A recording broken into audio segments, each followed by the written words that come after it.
So this is technically my third, maybe fourth career. I don't know. I don't remember. But the point is, through all my careers and my education and all the things I've tried in my life, one of the constants that's been with me all this time has been music. When I first discovered music, as most people do, grade 8, grade 9, way back in the 80s, yeah, it was a real eye opener. Everybody has that one grounding factor in their life. That one thing that they can go to when they're, well, you know what it's like when you're a teenager. Things are often not good for no particular reason. Everything in general, nothing in particular. But the music, it really helped me through a lot of rough times, a lot of rough patches. Still does. I started off listening to my standard stuff, and then as I went along, instead of getting more complex in my tastes, I found myself going backwards, more and more simplistic, more and more primitive as things went along. And I could never quite figure out why that was, but it started to come clear to me a few years ago. But I'll get into that a little bit later. The little write-up that goes along with this explains things a little bit better. I don't want to do too much talking, partly because it's very hard to talk and play at the same time, but play.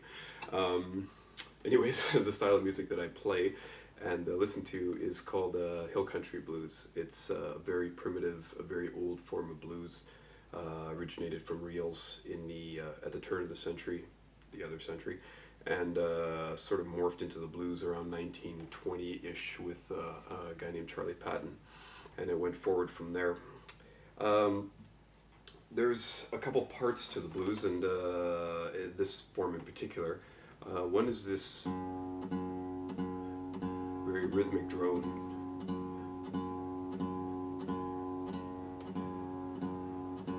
So that drone is always present. It's very relentless. It's the base, the foundation for the music. It's a simple one-note point, and by itself doesn't sound like much.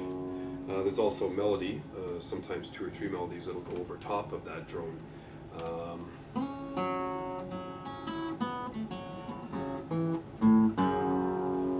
Something like that. The two things by themselves don't sound like much, but when you put them together, some real magic can be made.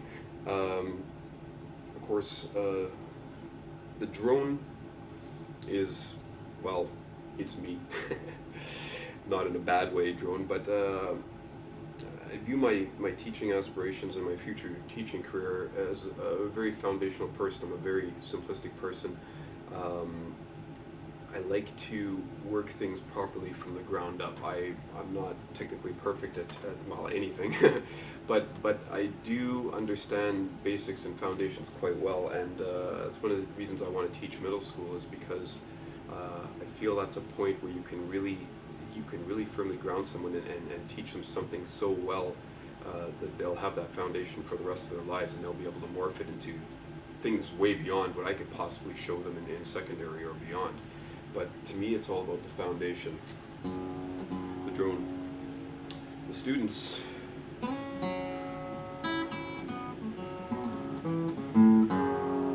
Or that melody. And when we work things in together,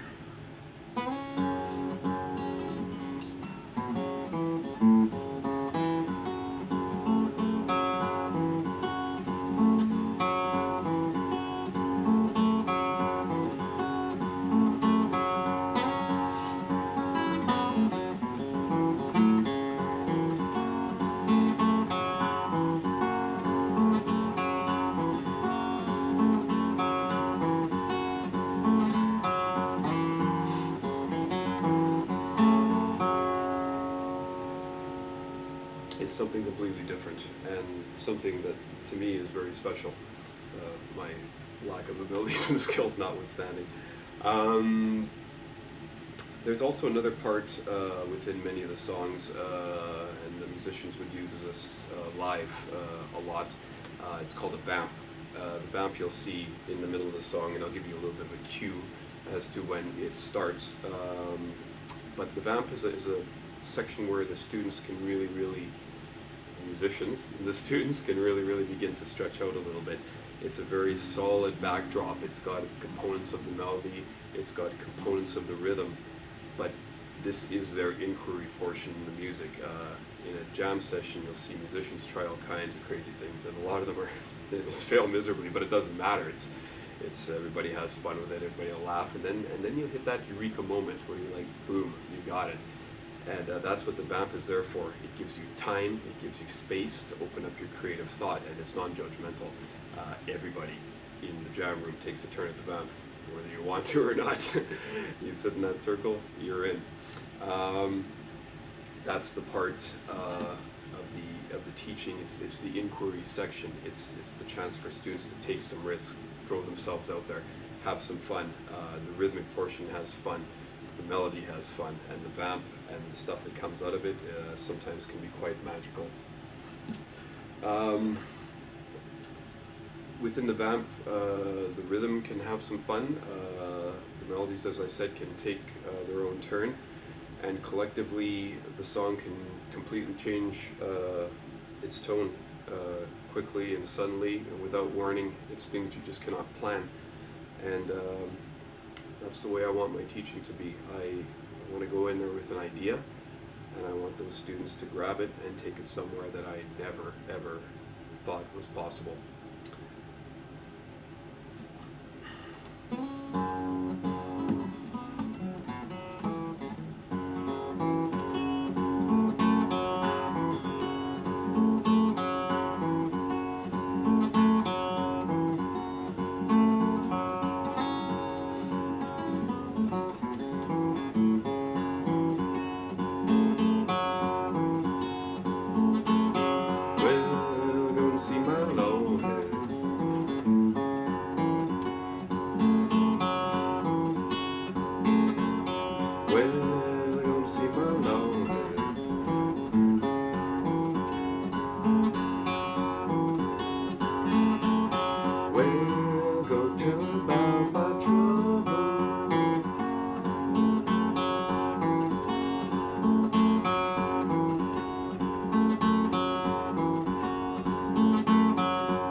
I don't know who wrote that song. It's a very cool tune when played correctly. That version is by a guy named Arl Burnside. He was a bit of a late bloomer. He was born in the 20s, started playing quite a bit in the 60s, and really hit his stride in the 80s. Had the peak of his career in the 1980s, that is, had the peak of his career around 2000, at which point he was in his 80s, and unfortunately, then he died in 2005, and I miss him quite dearly. He was something special to me. The guy lived his life, most of his life, as a farmer. He played around town. Uh, all of a sudden, people in Europe wanted him, and he played in Europe. He just went wherever, and he wasn't a sad guy like your typical blues man. He was very atypical. He often said, "I don't play blues because my woman left me or lost the farm, the standard stuff." But he said he plays blues and music because he enjoys it and he loves it. And I think of that in the terms of social justice. He was a poor African American guy who ran a farm, and he worked hard, and he didn't get a lot for his hard work, but people adored him. They loved him because of who he was, his modesty, and his ability, self-taught. He was just a real man of the people. And again, another aspect that I've learned a lot about these past few months: social justice, social and emotional learning. And he really typifies the type of person I want to be. People go back and they say, well, I'd like to meet this person and that person, or musicians. I wish I could go back in time and meet Jimi Hendrix. To me, it's would have been Charlie Patton or Robert Johnson, Blind Willie McTell, Reverend Gary Davis, any of those guys, just to talk to them and see where they were coming from, and thank them and tell them that they're a big part of the reason that I'm here and that I'm at UBC and that I'm going to be a teacher. And like my guitar playing, which leaves a bit to be desired. My teaching's not there yet either, but it will be. And hopefully one day my guitar will catch up. But it's going to be there with me, and it's going to be there with the kids. This is coming along with me. It's going to be in the class, and anybody that wants to pick it up and play it. There's an interesting little story behind this guitar too, but that's for another day. Anyways, that's about it. Have a little read on the sheet, and as you go along, and think about the elements, the droning rhythm, that's me, the melody, the students, the vamp, the stretch out, the fun, the risk taking, the inquiry, the eureka moment, and the song itself, which is so much greater than the sum of its parts, contributed to by what I know are going to be some great kids, and I'm going to do my best to turn them into great people that will far surpass anything I've ever done or dreamed of doing or have ever been capable of, and that's going to be my proudest moment. Thank you.